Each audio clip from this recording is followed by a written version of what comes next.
అందరికీ నమస్కారం. నేను Sunitha. Welcome to my kitchen food book. ఈరోజు మనం మిల్లెట్స్ స్వీట్ పొటాటోతో టేస్టీగా ఉండే రెసిపీ ప్రిపేర్ చేసుకుందాం. లంచ్, డిన్నరు దేనిలోకైనా కూడా చాలా బాగుంటుంది. లంచ్ బాక్స్‌లోకి కూడా తీసుకెళ్ళొచ్చు. ఉల్లి, వెల్లుల్లి లేకుండా సింపుల్ అండ్ టేస్టీ రెసిపీ. మనకి మిల్లెట్స్‌లో ప్రోటీను, ఫైబరు ఎక్కువగా ఉంటాయి. షుగర్ పేషెంట్స్ అయినా, వెయిట్ లాస్ అవ్వాలనుకున్నా, ఎవరికైనా సరే హెల్త్‌కి అయితే చాలా మంచిది. సరే ఎలా ప్రిపేర్ చేసుకోవాలో చూద్దాం. మిల్లెట్స్‌ని ముందుగా నానబెట్టుకొని ఉంచుకోవాలి. నేను ఒక కప్పు మిల్లెట్స్ తీసుకొని శుభ్రం చేసుకొని ఉంచుకున్నాను. అలాగే 2 స్వీట్ పొటాటో తీసుకున్నా. మీ ఇష్టం, స్వీట్ పొటాటో ఇంకొకటి తీసుకున్నా కూడా మనకి ఒక కప్పు మిల్లెట్స్‌లోకి బావుంటుంది, సరిపోతుంది. ఇప్పుడు స్టవ్ ఆన్ చేసుకొని ప్యాన్ పెట్టుకొని 2 స్పూన్ల వేరుశనగ పప్పు వేసుకొని వేయించుకోవాలి. మనం రైస్ ఐటెమ్స్ చేసుకునేటప్పుడు ఇలా పౌడర్స్ ప్రిపేర్ చేసుకొని వేసుకుంటే టేస్ట్ అయితే చాలా బావుంటుంది. ఇప్పుడు వేరుశనగ పప్పు వేగిన తర్వాత ఒక స్పూన్ నువ్వులు, హాఫ్ స్పూన్ సోంపు, హాఫ్ స్పూన్ మిరియాలు వేసుకోవాలి. అలాగే ఒక 3 వరకు ఇవి కాశ్మీరీ రెడ్ చిల్లీసు, ఇవి కలర్ కోసం. మనకి మిరియాల కారంతోనే టేస్ట్ బావుంటుంది.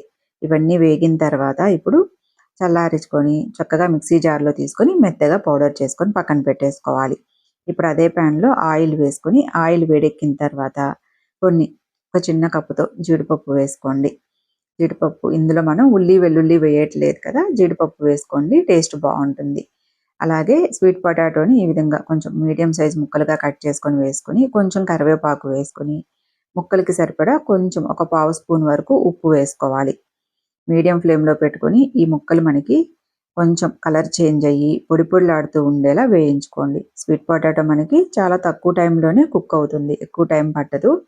చూడండి ఈ విధంగా పొడి పొడిలాడుతూ కలర్ చేంజ్ అయినాయి కదా! ఈ విధంగా ఉంటే సరిపోతుంది. ఒక 5 మినిట్స్‌లోనే మనకి స్వీట్ పొటాటో కుక్ అవుతుంది. చూడండి వేగినాయి ముక్కలు. ఈ విధంగా వేగిన తర్వాత ఇప్పుడు ఇందులో మనం గ్రైండ్ చేసి పెట్టుకున్న పౌడర్ వేసుకోవాలి. స్టవ్‌ని సిమ్‌లో పెట్టుకొని ఈ పౌడర్ యాడ్ చేసుకోండి. హైలో పెట్టేసుకుంటే ఇంక పౌడర్ ఫాస్ట్‌గా మాడిపోతుంది. ఆల్రెడీ ఫ్రై చేసిన ఐటమే కాబట్టి మనకి ఎక్కువ టైం అయితే పట్టదు. చక్కగా సిమ్‌లో పెట్టేసుకొని పౌడర్ వేసుకొని ఒకసారి బాగా కలుపుకొని ఉడికించి పెట్టుకున్న మిల్లెట్స్ వేసుకోవాలి. మిల్లెట్స్ మీకు నచ్చిన మిల్లెట్స్ ఏవైనా యాడ్ చేసుకోండి. దేనితో చేసుకున్నా కూడా మనకి టేస్ట్ చాలా బావుంటుంది. ఇప్పుడు టేస్ట్‌కి తగినట్లుగా ఉప్పు వేసుకొని ఒకసారి బాగా మనకి స్వీట్ పొటాటో అంతా మిల్లెట్స్‌లో కలిసేటట్లుగా అంతా చక్కగా కలిపేసుకొని స్టవ్‌ని సిమ్‌లోనే పెట్టుకొని మూత పెట్టుకొని ఒక 5 మినిట్స్ తర్వాత స్టవ్ ఆఫ్ చేసుకోవటమే. మీకు స్ప్రింగ్ ఆనియన్స్ కానీ లేదంటే కొత్తిమీర ఇట్లా ఏమన్నా ఉంటే యాడ్ చేసుకోండి, ఇంకా బావుంటుంది. చూడండి పొడి పొడిలాడుతూ అబ్బా! చాలా బావుంది.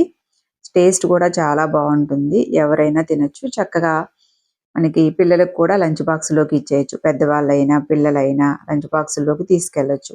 కొంచెం ఆనియన్ పెరుగుతో గానీ, మీకు నచ్చింది దేనితో అయినా టేస్ట్ చేయొచ్చు. నేనైతే ఇది ఆఫ్టర్‌నూన్ లంచ్ కోసం ప్రిపేర్ చేశాను. చక్కగా మనం పాపడ్డు ఇలా గొట్టాలతో సర్వ్ చేసుకోవచ్చు.